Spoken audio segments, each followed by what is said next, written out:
Welcome back. James and I will be exploring and discussing the role of leaders and citizens on the Nigerian foreign exchange. James. Yeah, thank you.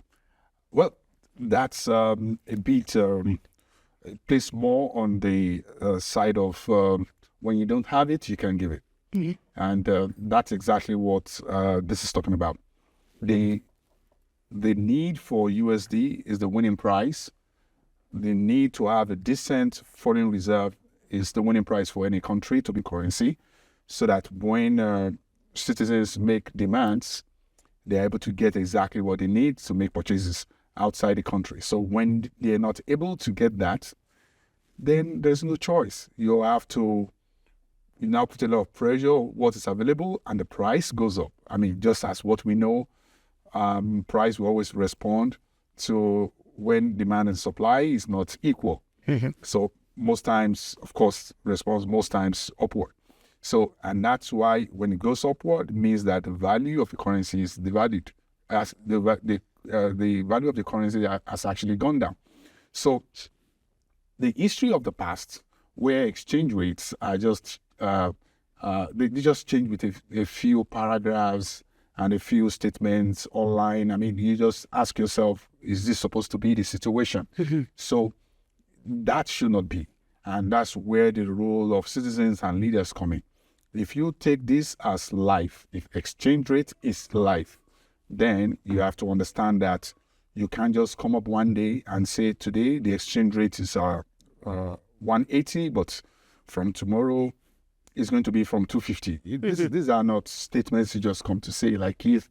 It's just numbers that don't have any meaning. Mm-hmm. So citizens must know that the exchange rate and the foreign exchange situation, foreign reserve discussion is life for their local economy. So whatever you're doing and you don't have enough to protect you on the outside, then you're going to lose the value of your currency as time comes by.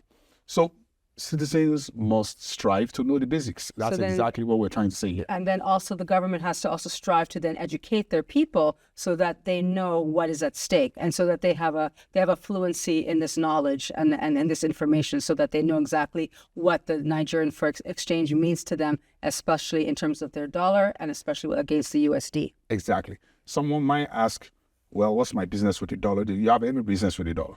Mm-hmm. I mean, I've probably had people say that a lot of time, and it shows the ignorance about the situation.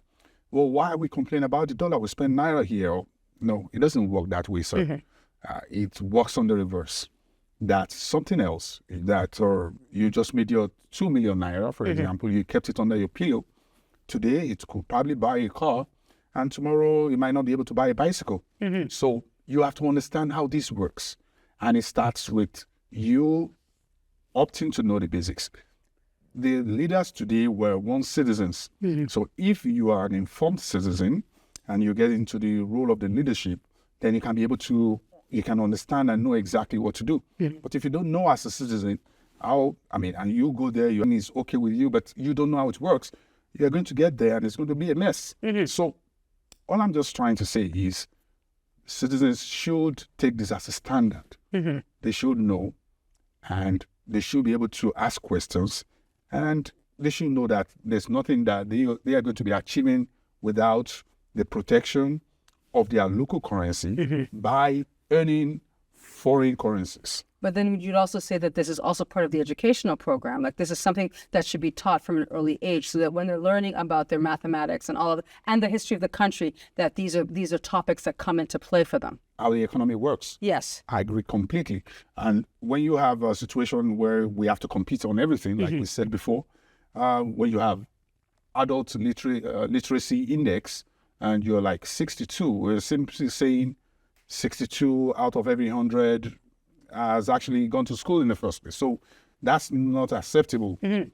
When you're competing with countries that are actually having 100 over 100, everybody when is you're striving literate. for excellence, you have to make sure that all the steps for excellence are in place, and one of them is the basis of education. You have to go to school. We're not asking whatever the curriculum will be can be altered. Yes. It can be changed to suit certain needs or whatever, but the fact is you have to go to school. It's not because we're saying so is because you'll become an informed citizen. And it's healthier for the country. Exactly. And it's healthy for the country. And those that are at the leadership position too must be able to teach the right things, not just for knowledge sake, but for decision-making purpose. Yes. Like, for example, it's okay to dump all the physics and chemistry, to dump all the biology.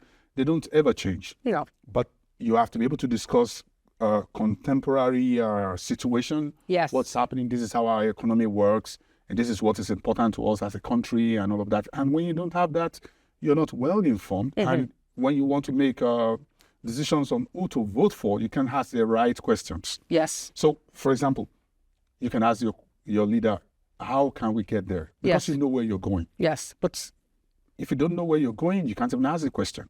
And even when you ask, if he tells you anything, you're not able to say, no, this doesn't sound okay. Yes. You can be led astray. Whereas if you have the knowledge, you can then ask the questions and then sort of say, you know what, this is not right. Or if that's the case, how do you plan to fix it, and then be able to understand that answer because you have that language? Exactly. So, in very short sentences, when you have impressive local plans, and you don't have a good foreign exchange plan, then your local plan will suffer eventually. That's how it works. That's how today's world works. Then there is also the correlation between a country's educational system and their economic status. And you see all those countries that are leading the rest of the world, they have 100% literacy. And everybody's literate. Everybody seems to know exactly how, at least to a very large degree, how the economy works. So that when they go to the polling station, they know exactly what to do. And then, of course, if they become leaders of industry, when they are dealing with people from other companies and so forth, they are not ignorant of the way things works, and they cannot be led astray. So they're not going to necessarily fall for improper contracts or any kind of improper plans, because they know exactly what would be in place for the other country, but also what's in place for Nigeria, and what they need to be able to establish the things to create a better and stronger economy and country. Exactly. So to conclude on this, how do you compete in the first place when you're competing with somebody that is well taught, and you have them 100 over 100? Yes, highly educated. Exactly. And they have the ability to actually add value directly to the economy, and they compete with the rest of the best of the world. And when you are just, you have probably half of you, or 6 out of 10 only literate, and probably half-baked. Maybe not all, of course, a few are very strong. And when you don't have them in the right quantity, it's going to affect your productivity. And when it affects your productivity, some things that you're supposed to do locally, you will have to source externally, and you have to use your hard-earned US dollars to pay for those things. So instead of growing in positivity, you are subtracting from the little that you have. You understand? Yes. And lastly, when you have certain elements in similar fold that are not that do not exactly understand what is to happen, then the whole management will become a disaster. And that's how it will end up. Okay, so then to summarize, in terms of creating leadership, what would be some of the steps that would be the best things for the country to be able to do to establish that their citizenry, especially the youth, become strong leaders? Very simple, straightforward. First of all, the right education. You can't cut corners on that. You can't cut corners on even though those that have been passed on for years. When we say those passed on for years, I mean like what you teach in sciences, for example. They're passed on, updated, passed on and updated, right?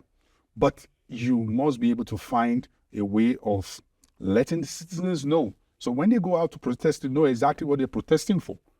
I just want change. Wasn't enough change. Yes. What does it mean? They need to be able to learn how to articulate. Exactly. And when somebody comes and is not saying the right thing, and is saying, I can make this happen tomorrow, you are able to, not exactly, it doesn't look that way, because you understand how things work. So you have to prepare the background to make this happen. It's not going to happen overnight. It's going to happen because you have created a template for it to happen. Good. Thank you, James. Thank you.